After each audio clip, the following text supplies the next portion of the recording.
So sa ating pag-update, continue tayo sa ating siling panigang. Na-confuse yung iba, bakit daw tinira na ng bagyo. May na-harvest pa, natira, ilang bagyo magupit dito. Pero pilit pa rin natin tinatayo. Yun, sa area na yon, maraming na-harvest yan. Ilang puno lang siguro yan.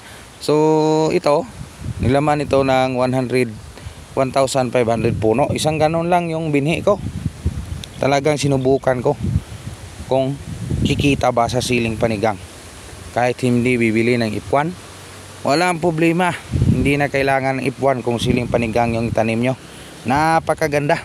Yung sarili nyo lang variety. Sa ngayon, ang ipakita ko ngayon is yung paano ito pinapakain sa tamang edad. 2 buwan, continue pa rin yung abono kasi nag-harvest tayo. Parang tao din yung tanim. Ihalimbawa nyo sa tao. May silbi, pinapakain nyo. Katulad din sa tanim. Nakapag-harvest kayo, siyempre pakainin nyo. Pakainin nyo ng tama, bigyan kayo ng tamang bunga. Sa tao, magtrabaho yung maayos pag tama yung kain niya. Huwag lang magloko. Yun ang sabi nga nila. Sa ating siling panigang, talagang kain ng kain to. Every 15 days, 10 to 15 days, kung makalimutan, mga 4 na kain nito. Simula sa paglaki niya, continue every 15 days. Ito yung pangalimang pangkain niya. So ito oh, yan. Dilig-dilig lang sa puno guys. No? Kita nyo oh. Ganyan lang. Kasi yung ugat niya, kumalat na yan. Malaki na yan. So siguro nasa ilalim na yan ng lupa, sumiksik ng sumiksik. Yung iba din is kumalap ng malaki. So yung ugat nito is nandito na. Yan. So mga isang dangkal from puno. So hindi na mabilang kung ilang bunga sa isang puno. So, napakarami. So pansin nyo naman, yung ating sili, makikita din. Kayo na magsabi kung ilang bunga na. Estimate nyo lang, more or less, naka-harvest na ito ng, maniwala kayo sa hindi, almost 100 kilo na nakuha nito. Second harvest pa lang, naka 50 plus nung, so nasa 75 kilos total ng ating harvest. Hindi mo natin pinakita sa actual na kilo kasi mahirap dun sa market. Nagtitinda pa tayo, hawak tayo ng kamera, cellphone kasi yung hawak natin, tayo nung sarili yung nagbinta. So mahirap yun, napakahirap sa atin kung ipinapakita pa natin doon kung paano ito natin tinitinda o paano natin dinala sa market. Tayo rin wala itong gastos kasi itong sili na ito, tinatarget ko ito na walang libor. So ngayon nakapag-libor na ako ng gamas, hindi ko kaya kasi yung magdadamo. Napakahirap yung magdamo. Kung alam nyo lang, yung pinakamahirap sa farming yung magdadamo. So sa ating siling panigang, hanap tayo ng isang puno na halimbawa example natin. So bago na kasi ito na-harvestan nung Friday. So ngayon Martes na.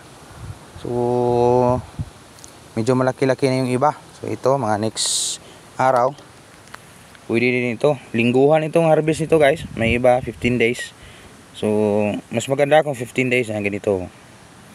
So hindi naman ito baliko lahat. Meron namang doon sa area na yon is magaganda yon sa area na kasi konti lang yung puno. Dito in spacing siya kasi dikit na dikit. Pero okay lang sa dikit na dikit oh. Magaganda pa rin yung bunga. Oh, kita nyo, nakapag-harvest na tayo pero may bunga pa rin. Kasi inalagaan natin ng maayos. So yun ang pinakasikreto ng farming.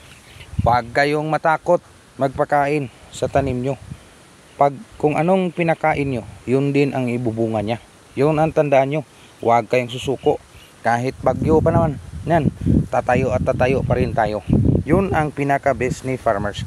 Hindi ito trabaho. Kung hindi, ito ay isang estratehiya ng isang trabaho na gusto nyong ipagmalaki, ipagmayabang na walang nagdidikta sa inyo. Kayo na yung gumawa yung sarili nyong oras. Walang kahit na sino na magkakaman sa inyo na titigil na kayo kasi binagyo ka na. Hahaba ang pasensya nyo. It's because sa bagyo. Kasi makikita nyo yung tanim nyo na lumalaban pa rin. Kahit anong hirap ng panahon. Kahit malakas pa yung putok ni Bulkan Kanlaon. So yun, yung ating bulkan yun na nahimik na ngayon. So tayo, nagtatanim rito, continue pa rin. Hindi tayo susuko kahit anong laban ng buhay. Yun ang tunay na farmers. Dito sa ating tanim ngayon, tiyak lalaban ito kasi pinakain ng maayos, binibigyan ng spray ng fungicide, kahit anong yan, sa may puno may bunga pa.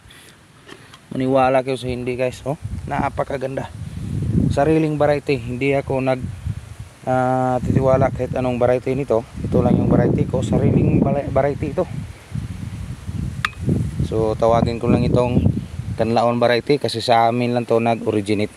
So dito sa amin Kanlaon variety kasi sumabay yung Haring Bulkan sa pag-alboroto nito.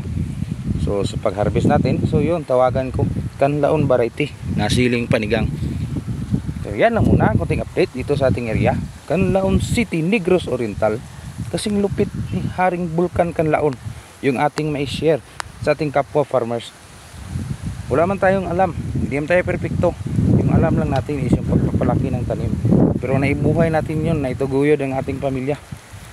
Sama-sama tayo sa laban sa hirap ng buhay, yun ang ating pinagmamalaki.